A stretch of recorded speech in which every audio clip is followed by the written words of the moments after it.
सिद्धेभ्यः ॐ नमः सिद्धेभ्यः नमो अरिहन्ताणम्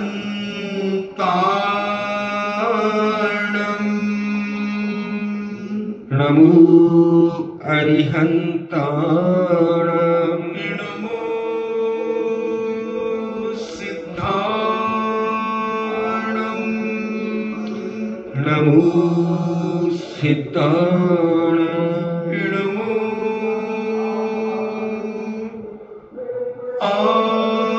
आयर्याणम्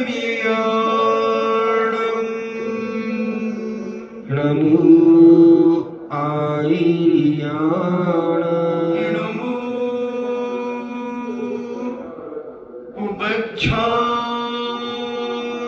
उबज्झायाणम् नमो उवज्झायाणम् नमो लोये सब्बे साहूणम्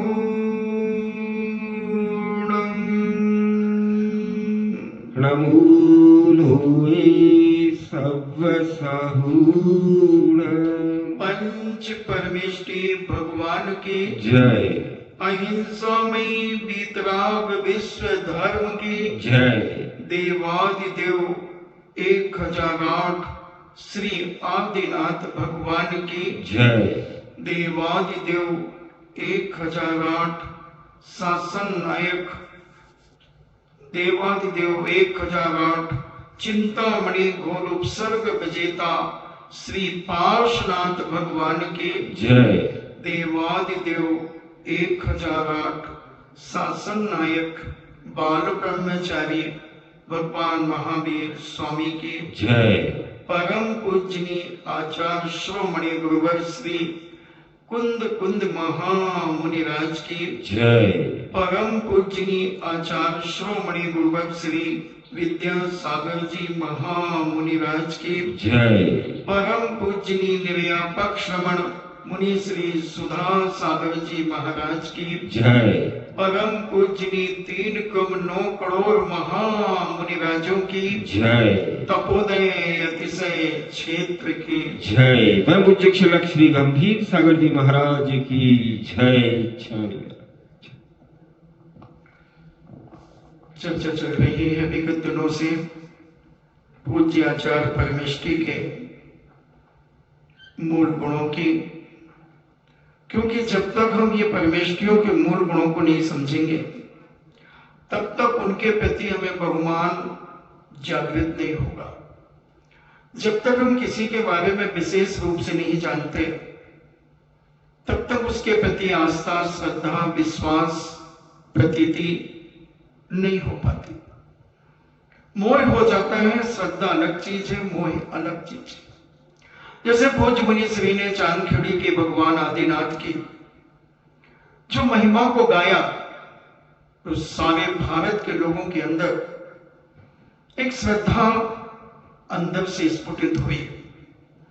ऐसे ही जब हम अनंत परमेष्ठी सिद्ध परमेष्ठी क्या है, आचार परमेष्ठी को हम मात्र ऊपर से उनके रूप को देख लेते हैं, मगर उनके जो मूल गुण होते हैं उनके बारे में जब हम नहीं जान पाते तो हम सबको एक तराजू में तौल लेते हैं, सभी आचार्यों को हम एक तराजू में रख लेते हैं। और जब उनके गुणों की महिमा हमारे अंदर जागृत होती है और उन गुणों को जब उनको अंदर साक्षात उनकी चर्या में हम देखते हैं तब हमारी श्रद्धा और मजबूत हो जाती है। क्योंकि आचार तो बहुत है, स्कूल के टीचर पढ़ाने वाले भी आचार्य की पदवी से विभूषित हैं। सागानेर से छात्रावास से निकला हुआ बच्चा भी आचार्य पद पा लेता है, वो भी आचार्य की डिग्री प्राप्त कर लेता है। आदर्श स्कूलों में मास्टरों को भी आदर्श आचार्य कहा जाता है और भी बहुत सारी डिग्रियां हैं।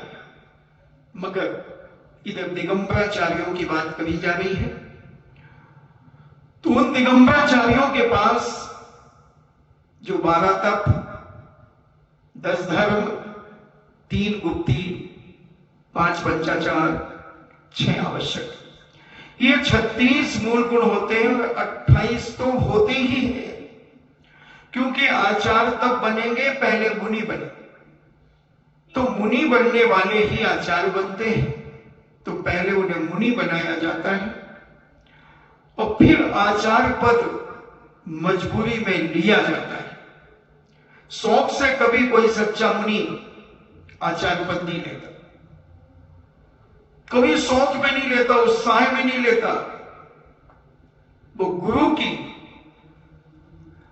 के भार को अपने ऊपर ग्रहण करता है, क्योंकि गुरु ने उन्हें दीक्षा दी है। तो गुरु चाहता है कि मेरा शिष्य जिस प्रकार से मैंने धर्म को आगे बढ़ाया, जैसे मैंने शिष्यों को दीक्षा देकर आगे बढ़ाया, ऐसा ही मेरा योग्य शिष्य आगे इसी प्रकार से करे। जैसे पूज्य ज्ञान सागर जी महाराज ने जब अपना आचार्य पद बहुत मेहनत करके दिया, काफी दिन तक विकल्पों में चले, मुनि विद्यासागर जी महाराज भी विकल्पों में चले, वो ज्ञान सागर जी महाराज भी विकल्पों में चले। वो लेना नहीं चाहते थे और ये देना चाहते थे। कई बार अपन देखते हैं आपके घरों में जब कोई रिश्तेदार आते हैं और वो शादी विवाह में जब रिश्तेदार आते हैं तो आप उन्हें साड़ियां देती है, वो कहती नहीं नहीं क्या बात, घर में भी कोई ले जाती है क्या, हम तो नहीं लेंगे, लो रखो। तुम जेवर देते हो, तुम और आभूषण देते हो, पैसे देते हो, तो वो 2, 4, 10 बार तो करती, वो हो सकता वो फॉर्मेलिटी करती हो, वो दिखावा करती हो, जिसमें तुम्हें भी अच्छा लगे, उसे भी अच्छा लगे, 10-5 मिनट तक थोड़ी गुत्थम गुत्था से चलती रहे। नहीं नहीं ऐसे थोड़ी होता है, हम भी तो आपके यहाँ गए थे तो हमने लिया था, ऐसे नहीं करो भाई, लो 5 साड़ी तो लेनी पड़ेंगे। अब मैं 5 ले लूंगा, मकटे को 5 में मतलब मन ले, नहीं 5 लगाइए, तभी बबू है बिटिया है, सब ले लो 5 ले लो 5। बड़ी मुश्किल में 2 में जैसे राजी हो जाती है। ये लौकिक उदाहरण दे रहा हूं, मगर पारलौकिक दृष्टि से मैं ये कह रहा हूं कि वो अंदर से ही नहीं चाहते थे। और आचार्य ज्ञान सागर जी महाराज अंदर से आचार्य पद देना चाहते थे, वो लेना नहीं चाहते थे। ये सारा राजस्थान के विद्वान और राजस्थान की श्रेष्ठी और आचार्य विद्यासागर जी स्वयं चाहते हैं। तो ऐसा ये पद, उसका निर्दोष पालन करना, तो आचार्य तो बहुत बन जाते हैं, बनते हैं, मगर उसका निर्दोष पालन करने वाले केवली भगवान जानते हैं, मने पर्य ज्ञानी जानते हैं, अवधि ज्ञानी मुनिराज जानते हैं, और एक अच्छा स्वाध्यायशील व्यक्ति भी इस चीज को जानता है। तो अपन देखें, अपन समझे, उनके मूल गुणों की चर्चा अपनी चल रही है। अपन ने 10 धर्मों के बारे में समझा, 12 तब समझे, आज गुप्ती समझने का प्रयास करेंगे। गुप्ती क्या होती है? गुप्ती का मतलब है जो छुपी होती है। एक गुप्ती शस्त्र भी होता है, गुप्ती जिसे कहा जाता है। एक रोल होता है और वो खुलता है और उसके अंदर एक पतली पट्टी होती है जिसमें दोनों तरफ से धार होती है, और उसमें डाल करके उसको घुमा दी जाती है, वो एक रूल बन जाता है। गुप्त होती है। शस्त्र होता है, जो थोड़ा बहुत भी इंटरेस्ट रखता होगा शस्त्रों के बारे में, वो उसे जानता होगा। तो ऐसी ये गुप्ती। तो यहां पूज्यवर गुप्ती के लिए कहते हैं कि ये 3 गुप्तियां, मन गुप्ती, वचन गुप्ती और काय गुप्ती, ये 3 गुप्तियां सच्चे वीतरागी मुनिराजों को हुआ करती हैं। तो इन गुप्तियों का पालन करने वाले मुनिराज बहुत दुर्लभ होते हैं, जिनके बल से संसार के कारणों से आत्मा का गोपन अर्थात रक्षा होती है, उसे गुप्ती कहते हैं। इन्हें मन की गुप्ती रखना, वचन की गुप्ती रखना, काय की गुप्ती रखना, इससे आत्मा के जिसके बल से, इन गुप्तियों के बल से, इन गुप्तियों के प्रभाव से, इनके कारण से, संसार के कारणों से आत्मा की रक्षा होती है, आत्मा की सुरक्षा होती है। इसलिए गुप्तियां रखी गई और इन गुप्तियों के माध्यम से सच्चा साधु अपने कर्मों की निर्जरा करता चला जाता है। ऐसा पूज्य सर्वभाव सिद्धिकार कह रहे हैं। भगवती आराधना में भी ये बात कही और ये व्यवहार से कहा जा रहा है, निश्चय से सहज शुद्ध आत्म भावना रूप गुप्त स्थान में संसार के कारणभूत रागादि के भयों से अपने आत्मा का जो छिपाना, प्रच्छादन करना, यानी उसको ढांकना, जो कारण है रागादि के, उनसे बचकर के उनसे रक्षण करना सो गुप्ती है। यानी अपनी आत्मा को सहज शुद्ध आत्म भावना रूप, यानी अपने परिणामों को इतना निर्मल कर लेना कि मन में किसी प्रकार का विकल्प नहीं उठना, वचन में कोई विकल्प नहीं उठना, काय में कोई हरकत नहीं होना, ऐसी सारी को छुपा लेना, इन्हें रक्षा कर लेना, ये गुप्ती की परिभाषा बताई जा रही है।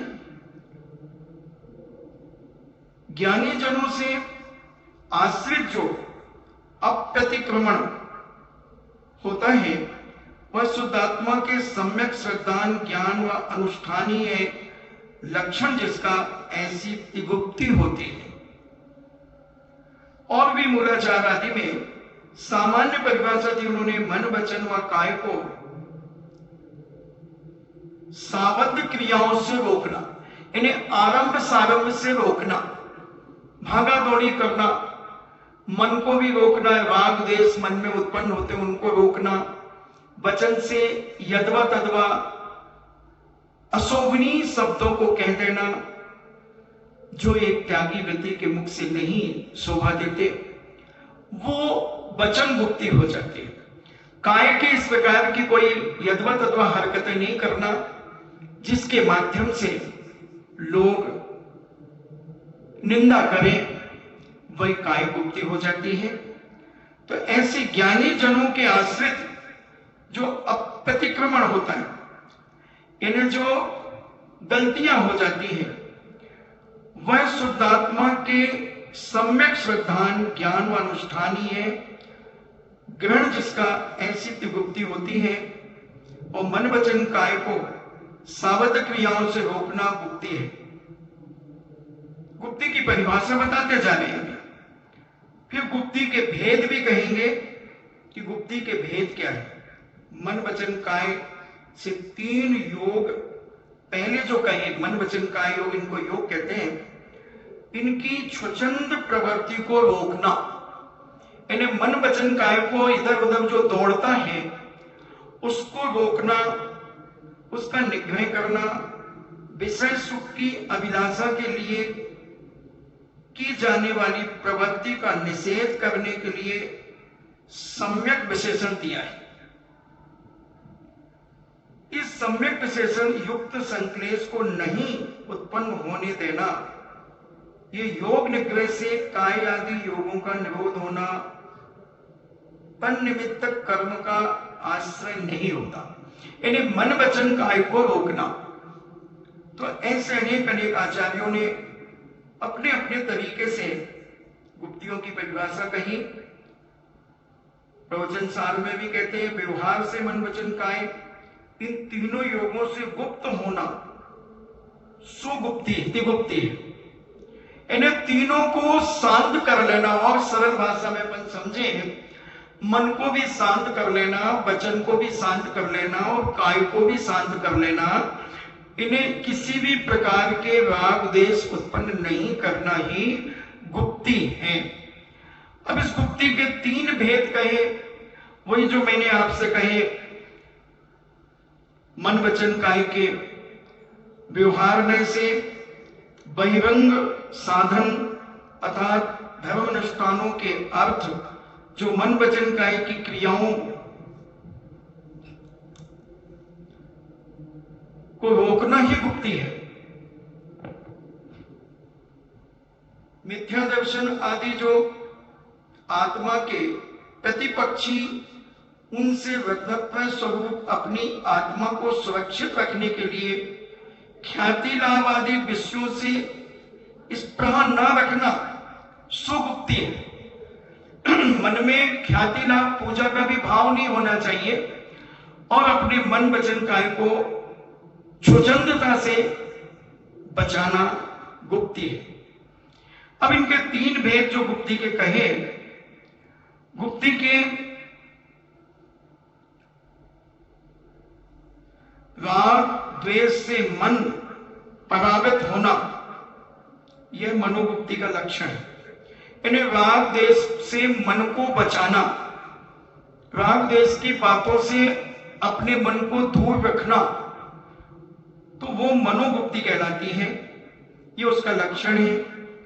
असत्य भाषण आदि से निवृत्ति होना अथवा मौन धारण कर लेना, यह वचन गुप्ती है। औदारिक आदि शरीर की जो क्रियाएं होती है, औदारिक वो कहलाता है जो अपना शरीर औदारिक है। स्थूल शरीर को औदारिक शरीर कहते हैं। इन्हें जो जो हमें देखने में आ रहा है वो सब औदारिक है। सूक्ष्म कीड़ा उसका भी औदारिक शरीर है, क्योंकि देवों नारिकों का वैक्रिक शरीर होता है। 5 प्रकार के शरीर होते हैं, औदारिक, वैक्रिक, आहारक, तेजस और कार्मिक। तो ये देखने में अपना औदारिक शरीर आता है। वैक्रिक शरीर दिखाना चाहे तो दिखेगा, नहीं तो नहीं दिखेगा, वो देवों के ऊपर है।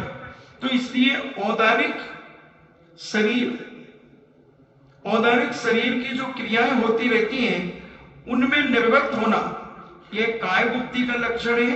इन्हें हिंसा, चोरी वगैरह पाप क्रियाओं से परावृत होना काय गुप्ती है। इन सब हिंसा, झूठ, चोरी, कुशील आदि से दूर रहना, ये तीनों निश्चय मन वचन काय गुप्ती के लक्षण है, निश्चय से। और ऐसे ही वचन गुप्ती होती है कि असत्य नहीं बोलने को अथवा वचन संयम अर्थात मौन के कारण धारण करने से वचन गुप्ती होती है। ऐसे असत्य नहीं बोल देना कि किसी का मर्डर हो जाए, ऐसा झूठ नहीं बोल देना कि किसी को फांसी हो जाए।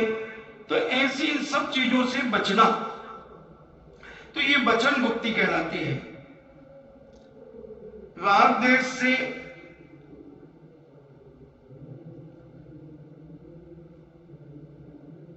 समस्त संकल्पों को छोड़कर जो मुनि अपने मन को स्वाधीन करता है और समता भाव में इससे रहता है तथा सिद्धांत के सूत्रों की रचना में निरंतर प्रेरणा रूप करता है, वह बुद्धिमान मुनि के संपूर्ण मनोगुप्ती होती है। इन्हें राग देश आदि से बिल्कुल इन्हें राग देश से अवलंबित समस्त संकल्पों को छोड़कर किसी भी प्रकार के राग देश मन वचन काय में नहीं रखते हैं और ऐसे राग देश से बचकर अपने मन को स्वाधीन रखते हैं, पराधीन नहीं रखते। स्व यानी अपने अधीनस्थ रखते हैं, अपने अंडर में रखते हैं। जैसे अपन कहें तो अपने अंडर में रखते हैं और समता भाव में स्थिर रहते हैं। उनके मन में हमेशा समता भाव बना रहता है। कुछ भी कोई ठीक है, कोई बात नहीं, ठीक है, ठीक है। तो ऐसे समता भाव में स्थिर करता है तथा सिद्धांत के सूत्रों की रचना में निरंतर प्रेरणा रूप करता है। हमेशा सिद्धांत ग्रंथों को पढ़ते रहते हैं, सिद्धांत सूत्रों को बनाते रहते हैं और उनकी प्रेरणा करते हैं, भाई तुम लोग भी पढ़ा करो, तुम भी अच्छे से स्वाध्याय करो, अच्छे बैठ करके स्वाध्याय करो। कोई पूछता है उनके उत्तर अच्छे ढंग से देते हैं। तो ऐसे वो बुद्धिमान मुनि मनोगुप्ती को धारण करने वाले होते हैं। भले प्रकार वश करी है वचनों की प्रवृत्ति जिनने, ऐसे मुनि के तथा संज्ञादि का त्याग, यानी जो 4 संज्ञाएं हैं, आहार, भय, मैथुन, परिग्रह, इन संज्ञाओं का त्याग करके मौनारूढ़ होने वाले महामुनि को वचन गुप्ति होती है। तो जो सब प्रकार से अपने आप को बाहर से रहित कर लेता है।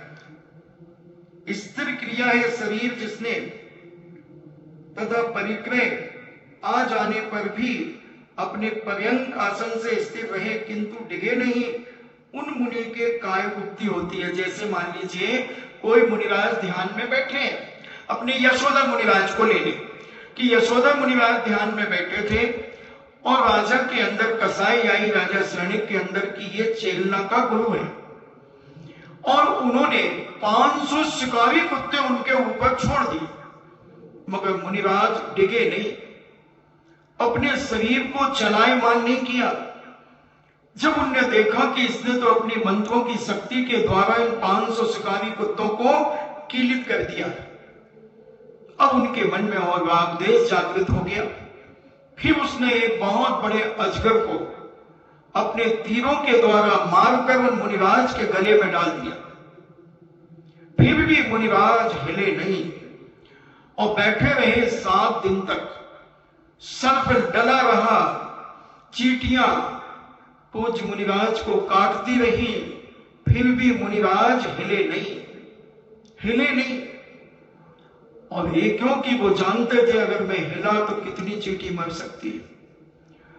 जैसे पूज्य बाहुबली भगवान खड़े हो गए, दीक्षा लेते ही खड़े हो गए और 1 साल तक खड़े रहे अकंप। बामी सांपों ने बामियां बना ली, चींटियों ने बिल बनाए, उसमें सांप रहने लगे, बेलें लटक गई, बेलें चढ़ गई पूरे शरीर के ऊपर तो भी हिले नहीं। कानों में पक्षियों ने घोंसले बना लिए फिर भी हिले नहीं। अपन तो 1 घंटे के प्रवचन में कम से कम 10-20 बार तो हिल ही लेते। और अपने पूज्य पुरुष बैठ गए। मैंने कहा था शुरू में कि अगर तुम प्रतिदिन 1 मिनट संकल्प करके बैठो कि मैं 1 मिनट तक हिलूंगा नहीं, दूसरे दिन 2 मिनट तक, तीसरे दिन 3 मिनट तक, ऐसे करते करते आज 10 महीने हो गए, 300 मिनट यानी 5 घंटे तुम आराम से बैठे रह सकते थे बिना हिले डुले। इतनी ताकत तुम्हारे पास आ जाती तो काय गुप्ति तुम्हारी भी बन जाती व्यवहार से। मगर हमारी तो आदत है हिलने डुलने की। जैसे मुसलमान भाई लोग जब नमाज पढ़ते ना तो वो हिलते हैं, ऐसे कई लोग हिलते हिलते पढ़ते हैं। नहीं पढ़ना, बिल्कुल सीधी रीढ़ सीधी करके ही पढ़ना चाहिए। अगर तुम कंसंट्रेशन चाहे तो, एकाग्रता अगर चाहते हो पढ़ने में, तो अपनी रीढ़ की हड्डी को सीधा रखो, झुक करके नहीं पढ़ो। बस गर्दन थोड़ी सी झुकी रहे, ये कमर नहीं झुकना चाहिए। पढ़ने वाले विद्यार्थी को इसका सदा ध्यान देना चाहिए। बड़े भी पढ़ते हैं, जो भी आप पढ़ते हैं, रीढ़ की हड्डी सीधी रहना चाहिए। इतनी अपनी ऊंची ऐसी डेस्क बनाओ कि आपका ग्रंथ, आपकी पुस्तक 9 इंच या 1 फुट के गैप से रहे और आप आराम से उसे देख करके पढ़ें। आपकी थोड़ी सी गर्दन झुकी रहे मगर रीढ़ की हड्डी तो स्ट्रेट रहे। पढ़ने वालों के लिए तो हमारे पूज्य बाहुबली भगवान 1 वर्ष तक खड़े रहे, 1 वर्ष तक खड़े रहे। ये काय गुप्ति में खड़े रहे, कानों में घोंसले बना लिए, ऊपर बेलें चढ़ गई, पांवों के पास बामियां बन गई, सांप अजगर उसमें रहने लगे तो भी वो विचलित नहीं हुए, हिले नहीं। ऐसी काय गुप्ति करते हैं हमारे मुनिराज, दिखते नहीं हैं। और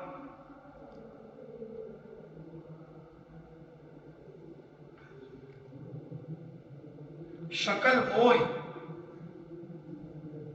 राग द्वेष के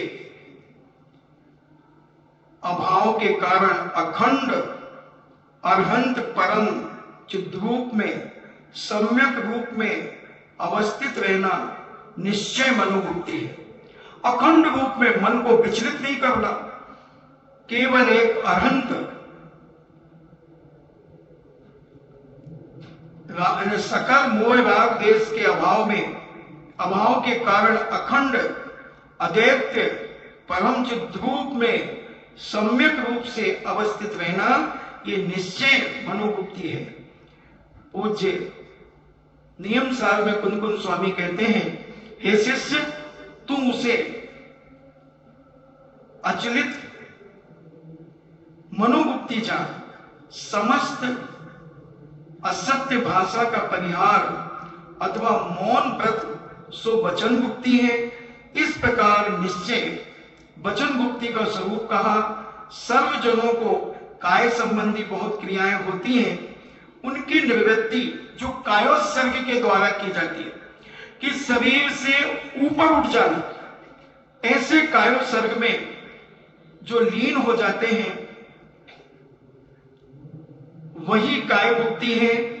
5 स्थावरों की और 10 जीवों की हिंसा की निवृत्ति सो काय मुक्ति है। जो स्थावर पृथ्वी काय, जल काय, अग्नि काय, वायु काय, वनस्पति काय आदि जो 5 स्थावर हैं, और मन, इनकी प्रवृत्ति नहीं करना, इन 5 जीवों की, 10 जीवों की रक्षा करना, ये काय मुक्ति है। सो परम संयम धर अर्जुन योगीश्वर अपने शरीर से प्रविष्ट हो गए हैं। उनकी अपरिस्पंदन मूर्ति ही निश्चय काय बुद्धि, जो अपनी आत्मा के द्वारा आत्मा में लीन हो गए, वो उनकी परम काय बुद्धि होती है, काय शुद्धि होती है। ऐसे अनेक उदाहरणों के द्वारा आचार्यों ने इस काय मुक्ति के संबंध में, मनोमुक्ति के संबंध में, वचन मुक्ति के संबंध में अनेक चर्चाएं की, और भी इनके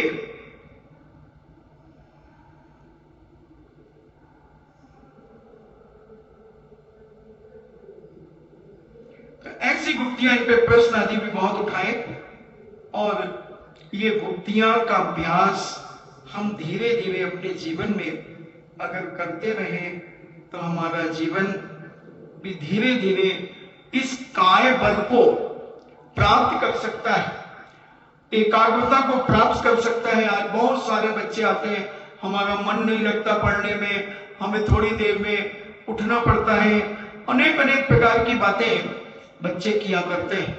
तो उनकी सबसे पहले तो आसन, एक आसन से बैठना, पढ़ने का तरीका इतना बिगड़ गया जब से ये टेबल कुर्सियां आई हैं, इनसे पढ़ने का तरीका पूरा बदल गया। क्योंकि बच्चा जब टेबल कुर्सी पर बैठेगा तो पैर नीचे लटकाएगा और फिर उस पे हाथ रख करके पढ़ेगा टेबल पर, तो उसकी कमर भी झुकेगी, गर्दन भी झुकेगी।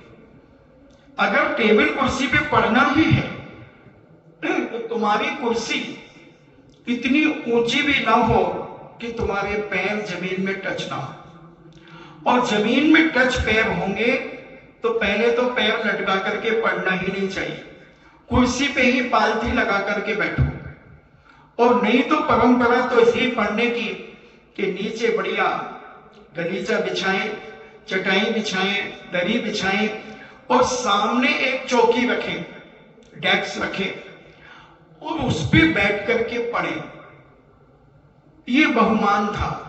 अभी जब ज्ञान का बहुमान के बारे में पता चलेगा, ज्ञानावरणी जो पंचाचार की चर्चा अपन करेंगे, उस पर इन पर हम विशेष प्रकाश डालेंगे। तो ये सारी की सारी चीजें पहले तो हम अपने शरीर को स्थिर करके पढ़ें। पढ़ने वाला बच्चा पढ़ता तो है, इधर देखता, कभी उधर देखता, कभी सिर खुजलाने लगता है, मैं पानी पियो, अभी 15 मिनट पहले पानी पिया था, और फिर पानी के बहाने फिर उठ जाएगा,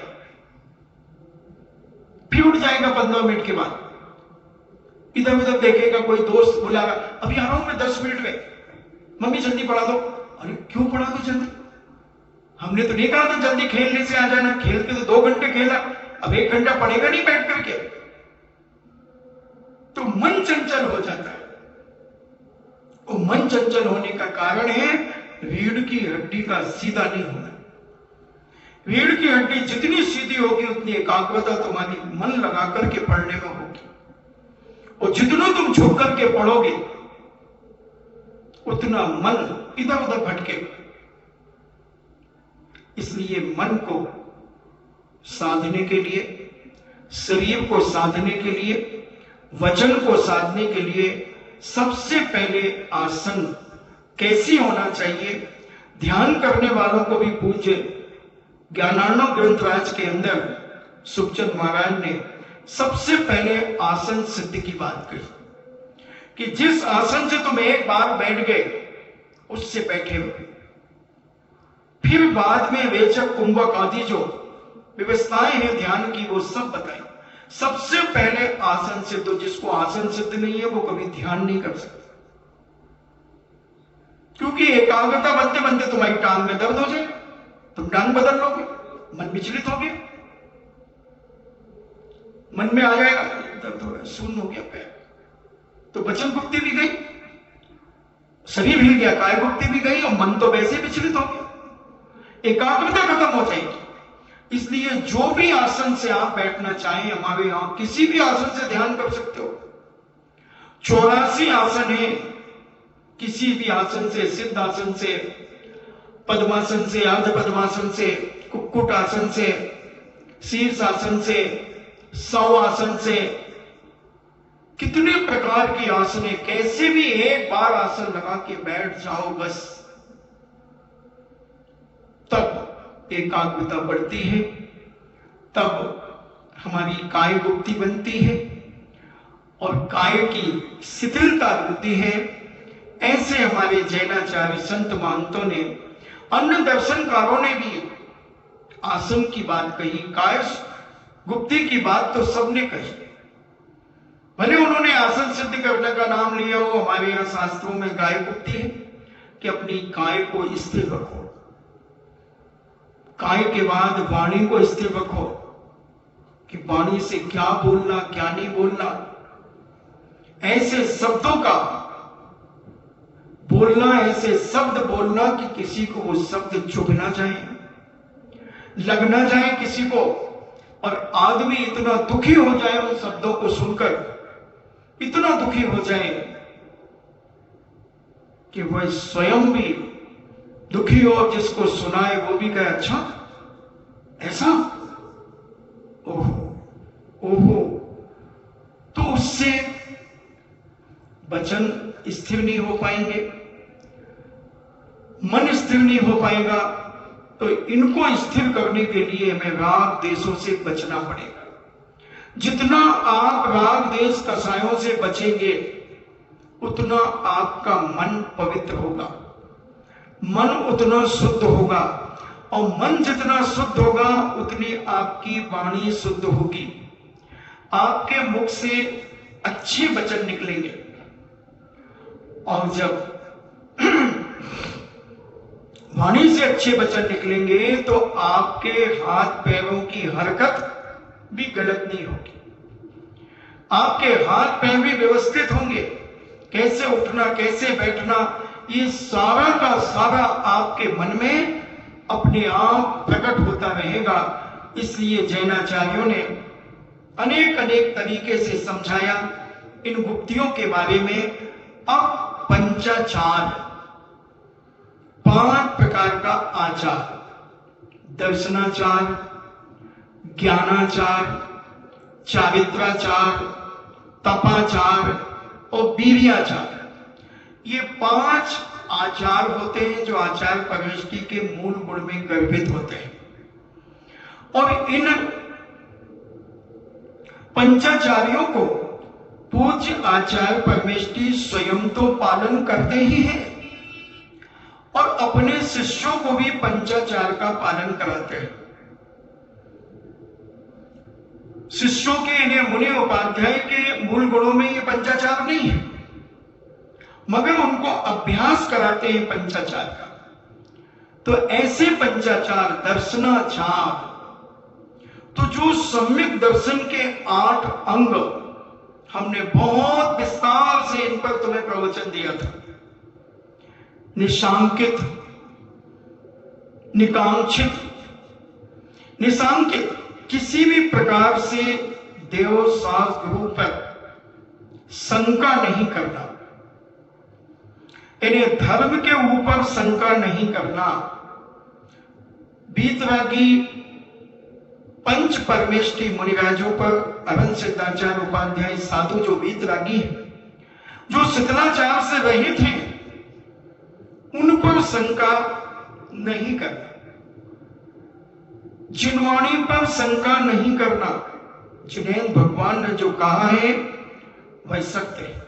मुझे समझ में नहीं आ रहा, ये मेरी गलती है, मगर जो उन्होंने कहा है वो पूर्णतः सत्य है। ऐसा श्रद्धान करना, ऐसा विश्वास करना देव शास्त्र और गुरु पर। देव होते 18 दोषों से रहित, 46 मूल गुणों से युक्त। वही देव है, वही देव है तो 18 दोषों से रहित है, जिन्हें भूख प्यास आदि नहीं लगती, जिन्हें पसीना आदि नहीं आता, प्यास नहीं लगती, खेद नहीं होता, कोई आश्चर्य नहीं होता। अभी आपके बच्चे सब रत्न कंडक साल का 4 पढ़ रहे हैं, आप उनसे पूछना कि भगवान के 18 दोष बताओ। जो भगवान में 18 दोष नहीं होते, आपका बच्चा फट से श्लोक बोल देगा, क्षुत पिपासा जरातंक।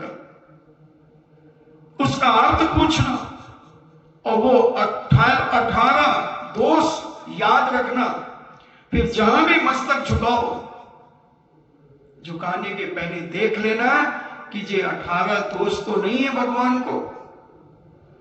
अगर 18 दोषों से युक्त है तो वो भगवान नहीं है। ऐसी निशंक गुरु को देख लेना। विषयासा वसाती तो निरारंभो परिग्रह, ज्ञान ध्यान तपो रखता तपस्वी सा प्रशस्ति। निरारंभो परिग्रह, आरंभ परिग्रह से रहित, ज्ञान ध्यान में लवलीन, विषयों से रहित, ऐसे गुरु की देखना, उसे गुरु बनाना। विषयासा वसाती तो निरारंभो परिग्रह, ज्ञान ध्यान तपो रखता तपस्वी सा प्रशस्ति। ऐसे गुरु होते हैं, राग देश कसायों से दूर होते हैं। ऐसी अंधी भक्ति नहीं। मैं हालांकि कई बार कह चुका, पिछी कमंडल वाले तुझको लाखों प्रणाम। नहीं नहीं, गुरु नहीं। ठीक है, आपके नगर में आ गए, हाथ चलिया करा दो, मगर गुरु नहीं मानते। अगर गुरु मानते हो तो फिर दोष है। तो ऐसे सम्यक दर्शन के जो 8 अंग जो हमने बताए हैं, गुरु को शास्त्र की पहचान करना, जो किसी के द्वारा खंडन मंडन को प्राप्त ना हो सके। जिनेन्द्र भगवान की जो वाणी है उसे कोई खंडन नहीं कर सकता। कितना बड़ा भी तार्किक आ जाए, उसके अगर वो समझने आया है तो उसे समझा दिया जाएगा। और लड़ने आया है तो आई एम सॉरी प्लीज, मैं पहलवानी करने नहीं आया हूं यहां, मैं लड़ने नहीं आया हूं आपसे। आपको अगर समझना है तो आप आ जाइए समझने के लिए, और आप अपनी बात रखें, मुझे अपनी बात रखने दीजिए। थोपा नहीं जाएगा। आपको जब तक समझ में नहीं आए तो आप समझाते जाएंगे। अगर आप समझने की दृष्टि से आए हैं तो, और नहीं लाइक पसंद अपनी अपनी, आपको जो मानना मानो, जहां जाना जाओ। मैं आपके घर नहीं गया बुलाने की आप मुझसे समझ लो।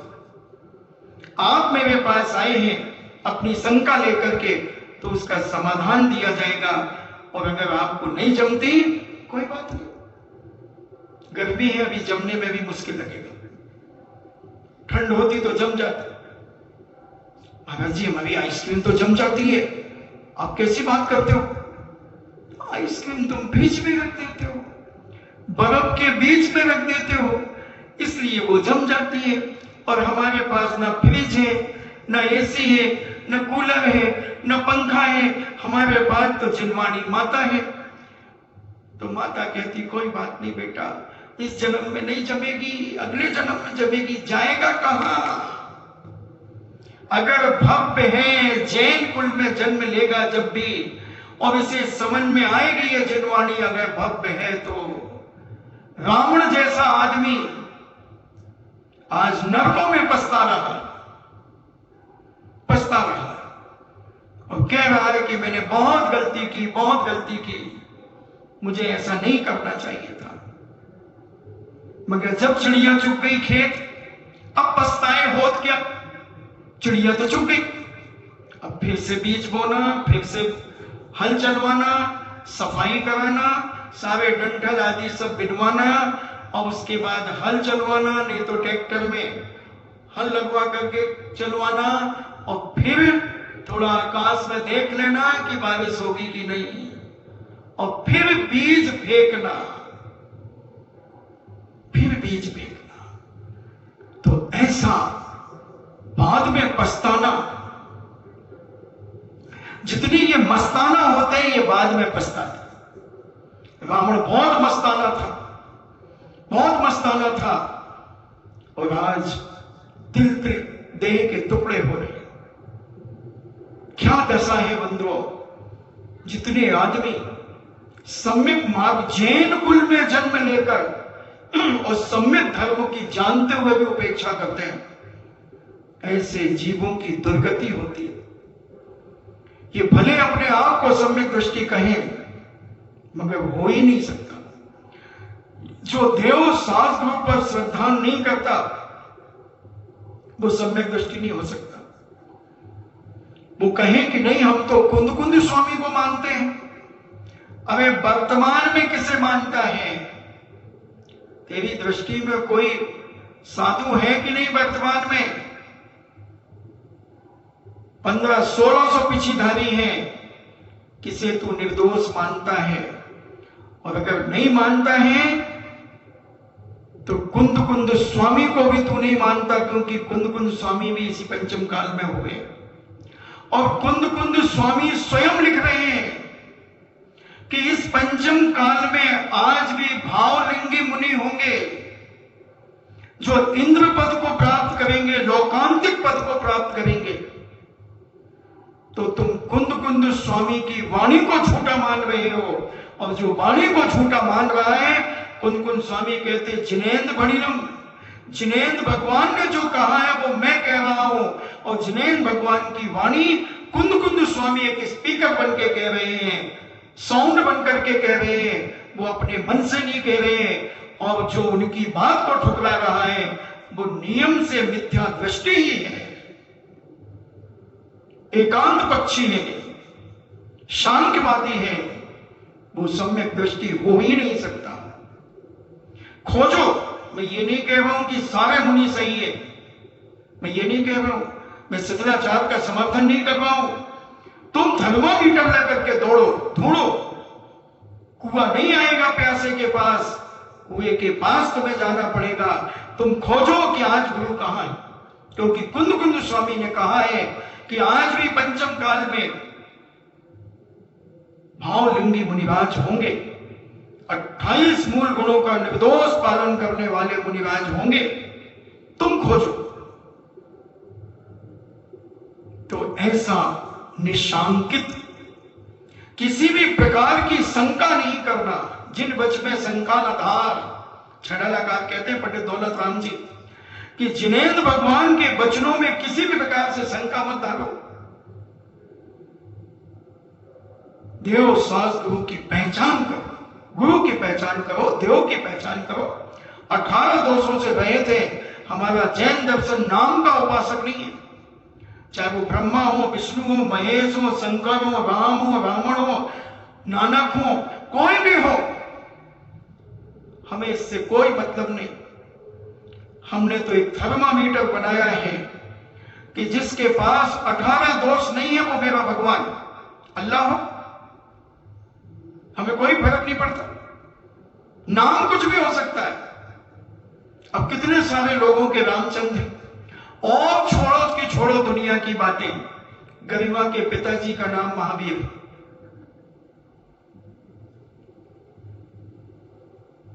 महावीर हैं। और दिगंबर धर्म के 24 में तीर्थंकर महावीर हैं।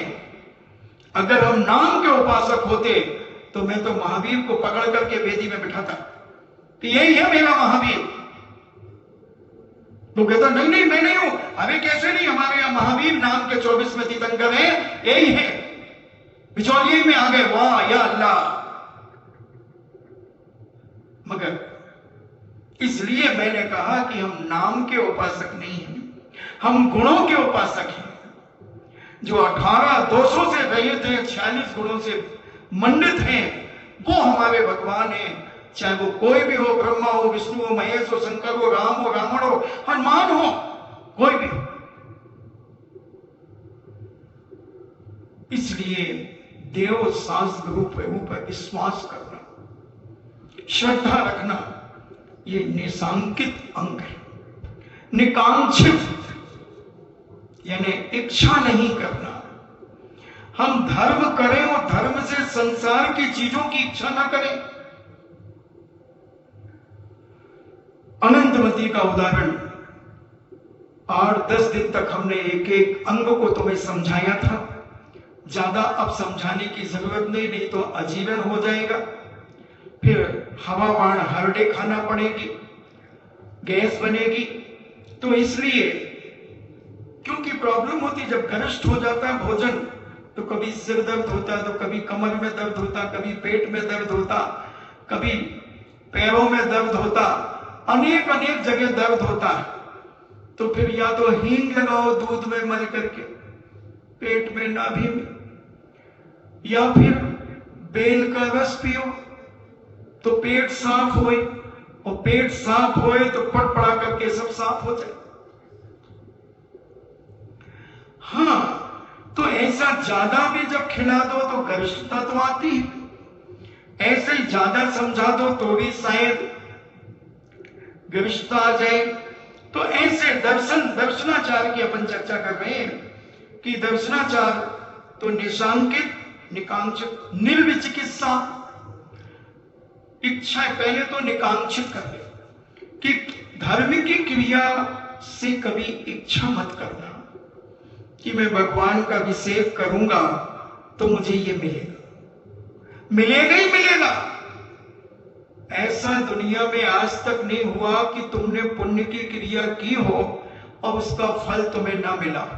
आज तक दुनिया में ऐसा कोई किसान नहीं है, ऐसा कोई खेत नहीं है कि जिसने गेहूं बोया हो और गेहूं की फसल काट ली हो और उन बालों में से गेहूं निकाल लिए हो और उसे भूसा ना मिला। बिजोलिया में खूब खेत है, नदी के किनारे किनारे ढेर सारे खेत हैं। मैं सब खेत देख करके आ गया, सब में भूसा के ढेर लगे हैं।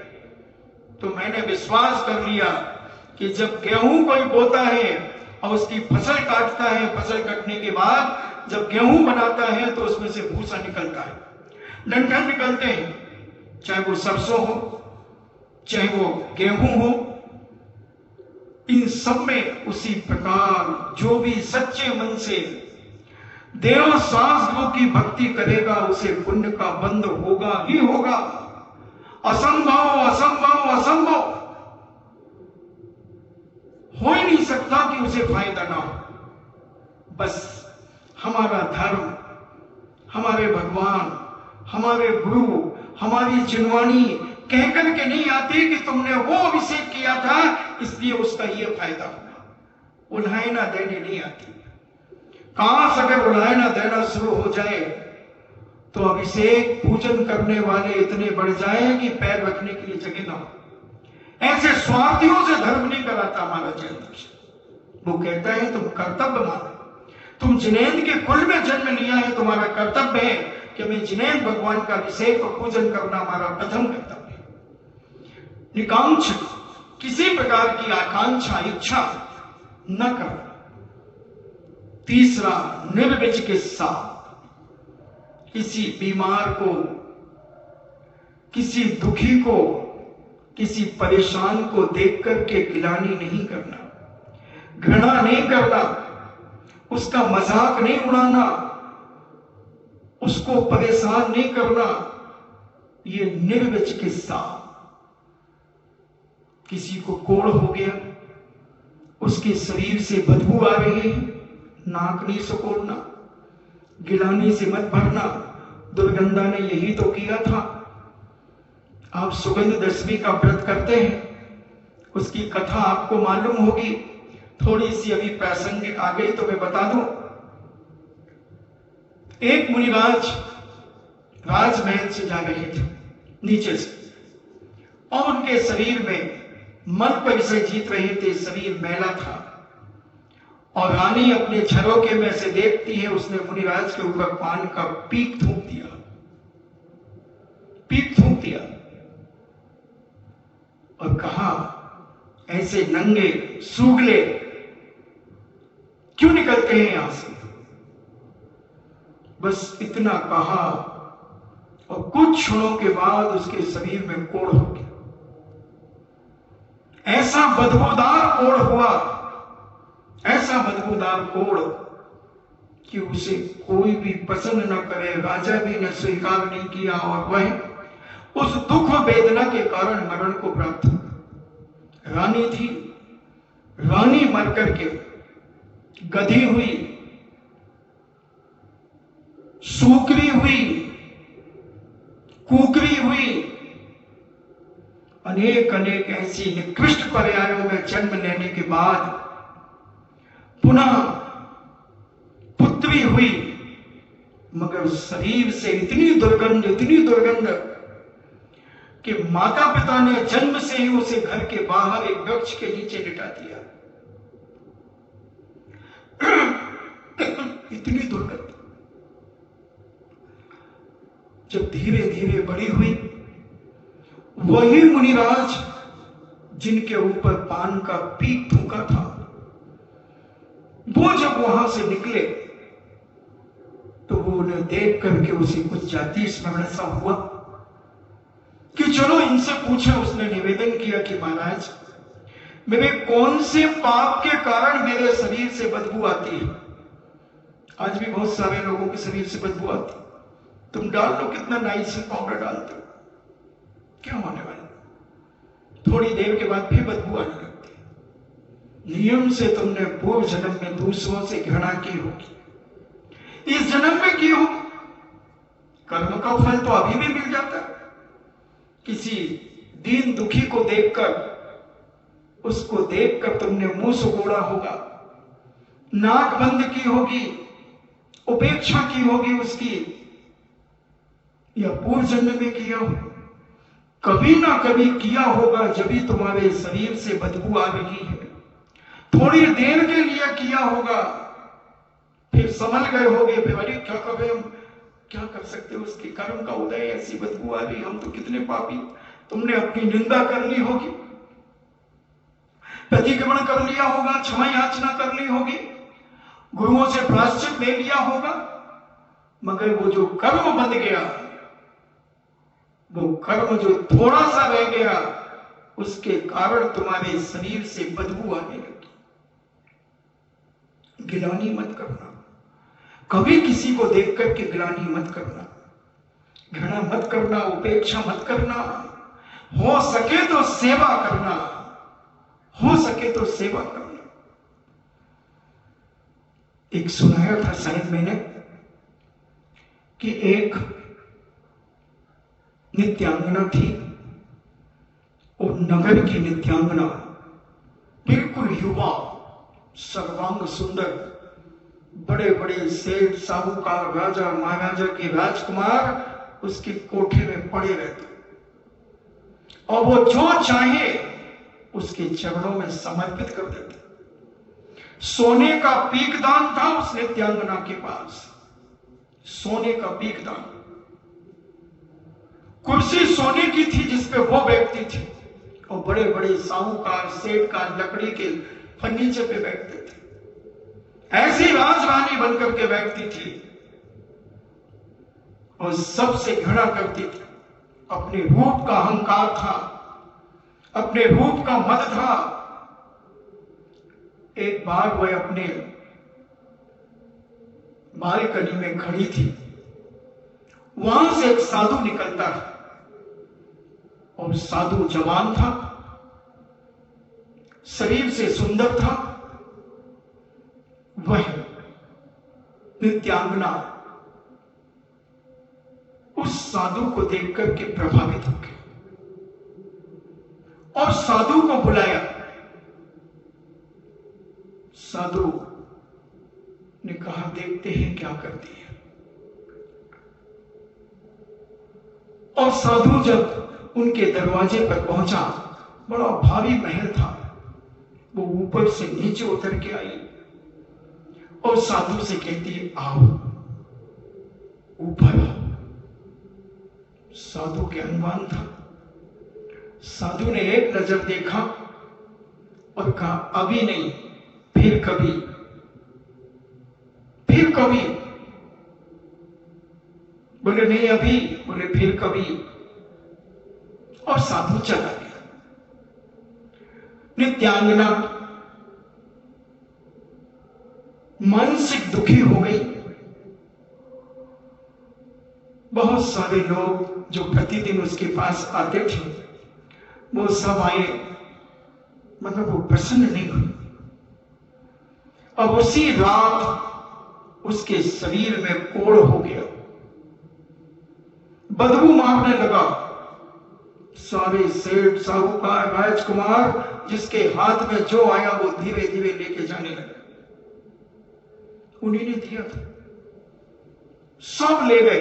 अब वो इतनी असाध हो गई, उठना बैठना उसके लिए बहुत नामुमकिन हो गया। पड़ी है पलंग के ऊपर और कुछ लोगों ने मिलकर पूरा महल का महल बेच दिया। बीमार हो गई, शरीर में कोढ़ हो गया, कोढ़ हो गया, बदबू मारने लगी। जो उसके आशिक थे, उसके जो जार थे, उन सब ने आना बंद कर दिया और सबने मिलकर के पूरा महल, बहुत बड़ा मकान था, बहुत बड़ा महल समझो, क्योंकि ऐसे लोगों के पास बहुत पैसा होता है। एक किन्नर लोग, इनके पास खूब पैसा होता है, कई किलो सोना एक एक किन्नर के पास होता है, जमीन जायदाद खूब होती है। तो वो नित्यांगनाएं, तो वो वेश्याएं, उनके पास भी भंडार होते हैं।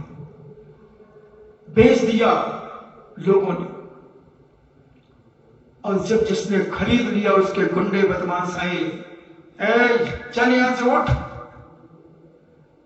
वो कहती है, तो मेरा ही मकान है, कोई नहीं है देगा, ये देंगे रजिस्ट्री, बिक गया है ये महल, हट जाए यहां से, कल तक खाली हो जाना, नहीं तो मेरे जमादार आकर के तुझे पटक देंगे कचरा घर में।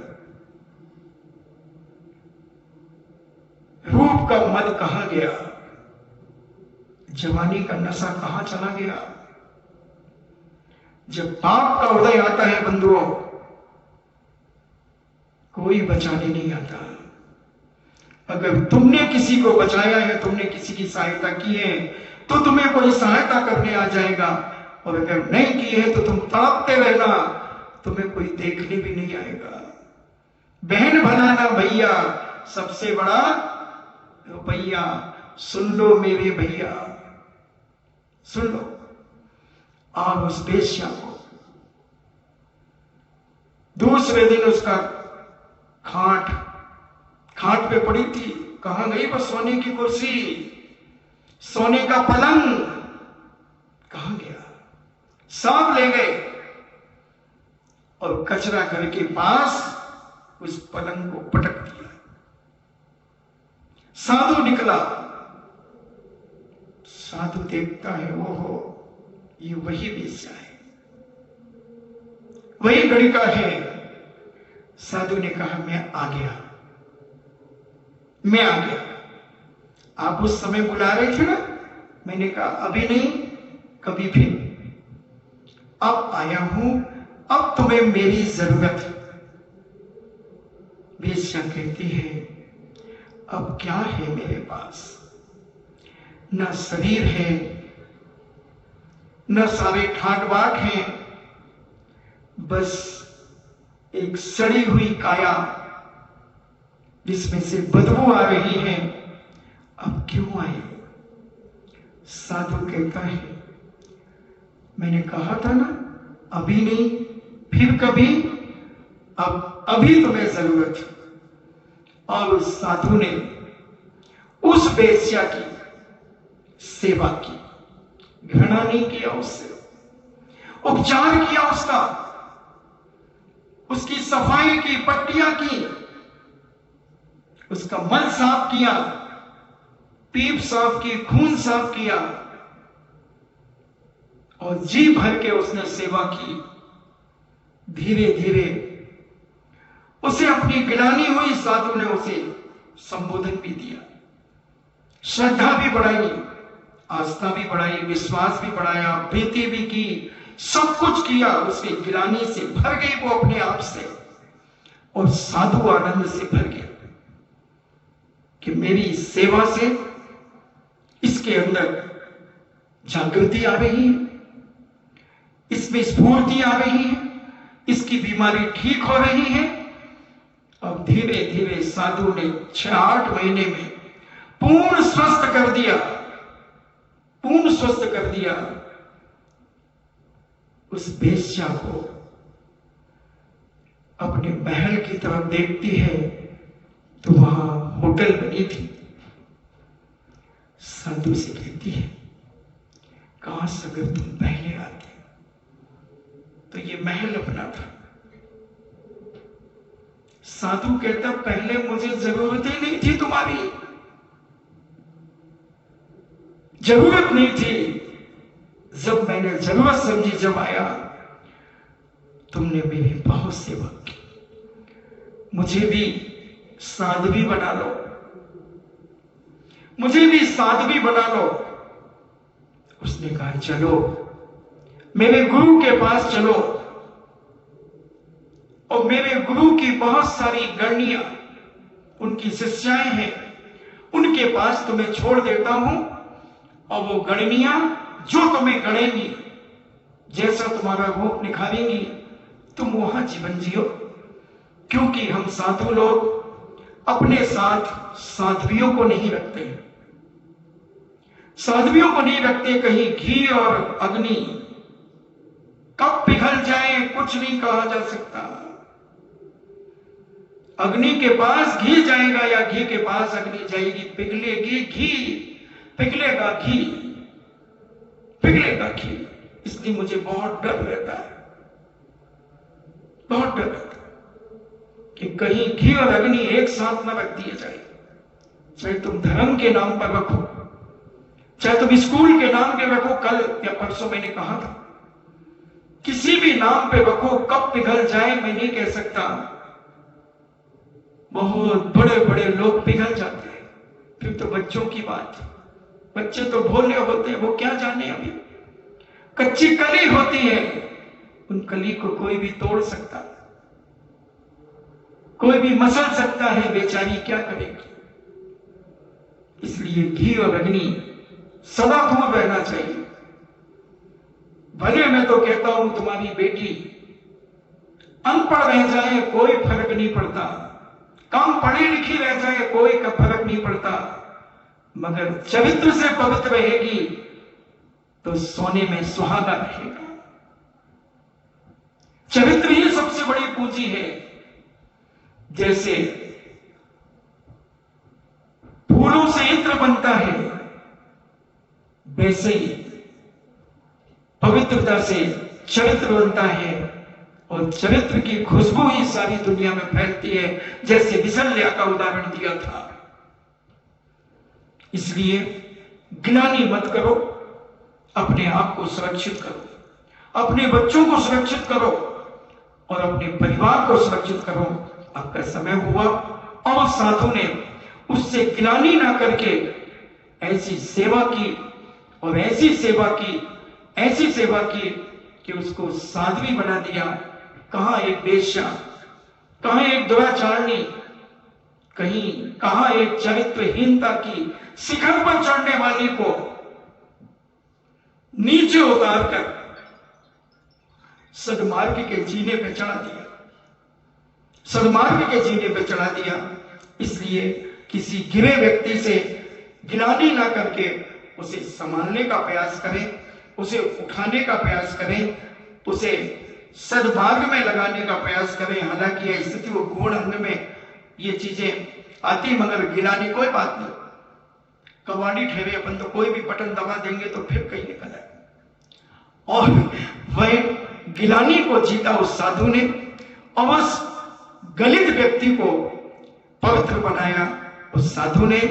धन्य है ऐसी गिलानी जीतने वाले साधक को और उसे सद्मार्ग में लगाने वाली साध्वियों को। इन्हीं मंगल भावना के साथ जिनवाणी स्तुति। विवेह मचल तेने किसी गुरु गौतम के मुख कुंड डरी है,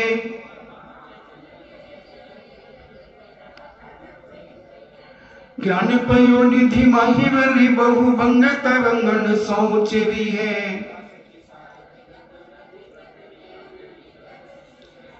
या जग मंदिर में अनिवार्य अज्ञाने अंधेरे छयो अति भारी,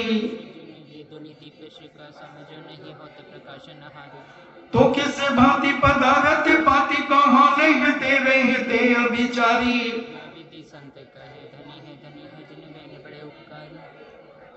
जिनवाणी के ज्ञान से सूझे लोकालो, सोवणी मस्तक धरो सदा देत हूँ दो। हे जिनवाणी भारती तो जपो दिन रेन, जो तेरो शरणा गए सो पावे सुख चैन। देव भजो अरिहंत को गुरु सेवा निर्ग्रंथ, दया धर्म पालो सदा यही मोक्ष का पंथ। नौ बार नमो का